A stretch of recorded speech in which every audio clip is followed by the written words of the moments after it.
Здравствуйте, дорогие друзья! Это город Бишкек, Кыргызстан, канал «Вторая Швейцария». Сейчас у нас карантин, но, правда, туристическим агентствам разрешили работать, и бусики туристические могут разъезжать по территории Кыргызстана. И я вот решила с одной туристической компанией съездить на озеро Санкуль. От Бишкека до озера Санкуль мы ехали 320 километров. 320 километров туда и 320 километров обратно. Проехали 4 перевала. Я все это покажу в своих видео. Как мы ехали туда, до озера. Покажу долину. Озеро Санкуль покажу и покажу обратную дорогу. Все будет в моих видео. Друзья, сейчас наш гид Михаил расскажет немножко об Омском ущелье, об истории строительства железной дороги. Ну и так много чего интересного расскажет. Так что смотрите, слушайте.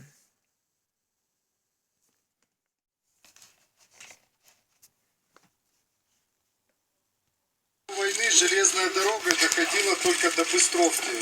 Была еще царской Россией построена.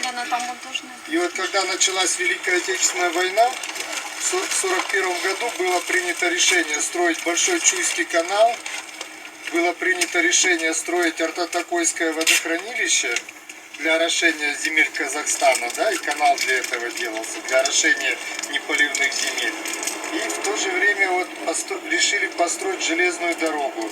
Все эти проекты нарком Берия контролировал. Железная дорога должна быть закончена в 1943 году, была по плану, но закончили только в 1946 году. Потому что очень трудно. Вот царская Россия, когда инженеры исследовали, сказали, что строительство дороги не перспективно, и, в общем, прекратили строительство. А в позапрошлом веке, в конце 1860-х годов, вот Пржевальского как-то более имя на слуху, да? А был еще такой путешественник Петр Семенов-Тиньшанский. Вот Петр Семенов в Омское ущелье, а ущелье Боум переводится как ущелье злых духов. То есть оно было очень трудно проходимым. Вот мы сейчас будем проезжать. Вначале самая узкая часть, где-то в пределах 21 километра, да? Вот эту часть Петр Семенов со своей экспедицией в течение 21 дня проходил. То есть в день фактически по километру. Настолько труднопроходимым ущелье было. Обычно ходили вот через Сусамыр, Качкорку, там проще было проходить. Через Кикиты ущелье дорога на Качкорку есть тоже придется. А здесь очень трудно было. Вот он в своих мемуарах пишет: мы то в реку спускались, то залазили на скалы, то с лошадей снимали все. Шли по пояс в воде местами, чтобы перейти. Где-то уже в 30-х годах такой вот был коммунист-репортер, вот журналист был, Юлиус Фучик. Он уже в течение 7 дней проходил это ущелье. А потом во второй свой приезд уже в течение 7 часов на машине проехал. То есть насколько сузилось. А так была узкая тропа. Вот где-то в конце позапрошлого века, ближе к 900-м годам, уже была такая дорога, что можно было на Арбе проехать. Но Арба чем хороша? Колеса снимают, быстренько перетащили сложный участок, опять на нее все сложили и поехали дальше. То есть с двумя такими большими колесами телега была.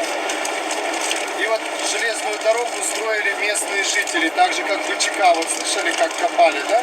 Вахтовым методом снимают то студентов, то школьников, то какое-то предприятие, и они неделю там отрабатывают, потом сменяются. Ну, труд очень тяжелый. Вот на строительстве дороги в Омском ущелье работало 2 экскаватора. Где-то, и какие экскаваторы это были, не как вот эту дорогу делали, видели, мощная техника. И то вот гору тронули, да, на 137 километре, сейчас постоянно объезд, постоянно камни падают. И вот так же строители, вот они вручную все эти скалы взрывали, да, камни в речку сбрасывали, вытаскивали, все.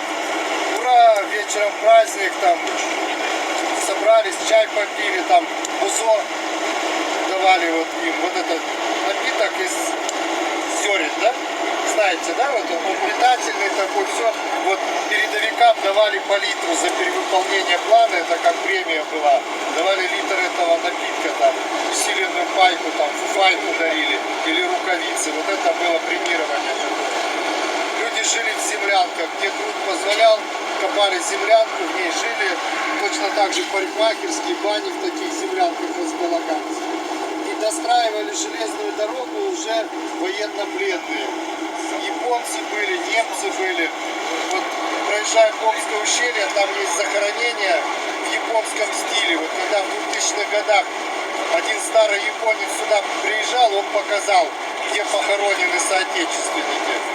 То есть там несколько таких буддийских надгробий есть. Обратно будем ехать. А не, мы, наверное, раньше свернули. Да. Когда с Иссыкуля едешь, я обычно показываю. И вот такая история ущелья была. А скажите, вот когда хотели дорогу расширять, даже не верилось, а как они это сделают, да? Это при современной технике. А раньше вручную, вот они уберут весь этот грунт, вот где осыпи есть, вот где вот эти стенки стоят. На утро просыпаются, а гора опять съехала туда. И они чуть не плача начинают опять эти кубометры камней в речку скидывать. И вот есть узкий участок после речки проезжая. Там вообще приняли такое решение, как дорогу расширить, чтобы скалу не трогать. Вот брали вязанки хвороста, вверх по реке спускали, а здесь на этом участке стояли мужчины веревками обвязанные в этой ледяной воде. Они эти вязанки ловили, притапливали, а сверху их заваливали камнями. Называлось фильтрующая насыпь. Вот таким способом отвоевывали. Скалы долбили. Как взрывные работы производились. Взрывчатка же дефицит, война идет. И вот с заводов присылали некондицию, там, мины, гранаты, все. А их же еще наверх затащить надо было. И вот придумали, брали ослов, одевали на них вот эти фурцуны с этими минами. Ну, первый раз осла наверх насильно несколько мужиков затаскивали. Один за уздечку, там трое под зад толкали. А наверху его ждала кормушка, куда насыпали зерна. Сами представьте, если премировали напитком, да, что зерно мололи, литр как премию давали, а тут осла кормить. Естественно, ему много кушать не давали, дали попробовать, и еще больше усилием стаскивали его вниз. Потом одевали эти мешки со взрывчаткой, и осел уже в припрыжку туда наверх скакал. И вот таким способом скалы подрывали, то есть очень трудно строились. И вот когда в 1946 году пошел поезд со строителями, то взяли тех людей, которые участвовали в стройке, и люди ехали и плакали, и говорили, неужели все это мы сделали? А для чего все это делалось? Там перекусим. И где-то часа в 2, наверное, в 3 мы с вами попадем вот туда, на то место, где будем отдыхать. Там можно заказать лошадь, стоит 200 сомов в час. Ну, поверьте, это вот на 2 человек час покататься, да, пополам разделите, будет вполне нормально, потому что с непривычки это довольно-таки, это, да. Ну, молодежь может подольше, конечно. А мы повернули в Кубрис сторону. хороший там продают, молочка вся вот эта свежая, масло топленое можно домой купить. Торговаться надо, потому что туристов мало. Вот здесь уже цены за кукурузу тоже задрали. Я раньше подъезжал, когда целый бус выгружался, они нам и по 30 отдавали. Ну, массово брали когда. А сейчас такого уже, видите, они 50 сомов. Ну, у нас народ такой, понимаете, нет, чтобы это ты сделать дешевле, у тебя раскупят, да? Они держат, чем в объезде.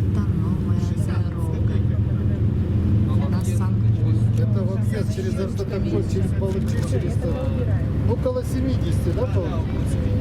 Вот стало на 70 километров дорога короче, в Качкорку и на рынок. А раньше ездили через Балыкчи, вокруг Артатакойского водохода. А сейчас вот на перевал подъем пойдет, он крутой подъем. Высокий перевал, вот с него посмотрим, остановимся.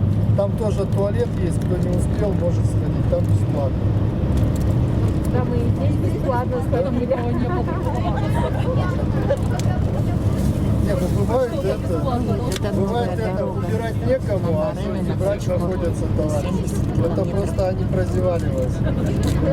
Если бы возле туалета остановились, кто-нибудь прибежал бы, а так вы потихоньку мелкими группами